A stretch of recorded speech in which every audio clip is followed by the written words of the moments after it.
هو ايه اللي بيحصل؟ في النادي الاهلي على السوشيال ميديا السلبيه من الهبد المستمر، من اقاله المدير الفني، من قائمه اللاعبين الراحلين، من زعزعه الاستقرار والهبد المستمر على السوشيال ميديا. ده كله من الاعلام الابيض اللي عاوز يفسد استقرار تيم النادي الاهلي داخل على مرحله حساسه في الدوري العام. ما فيش اي مدرب هيجي مكان ليسترب في الوقت الحالي. ما فيش موسيماني، ما فيش فايلر، ما فيش اي مدرب.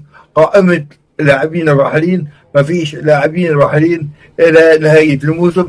لازم هو النادي الاهلي دايما جمهوره حماه دايما معاه في الشده والحلوه معاه، والاهلي دايما في الامام، والنادي الاهلي دايما فوق الجميع، والاهلي دايما يمرض ولا يموت داخل الدوري العام وداخل قاره افريقيا.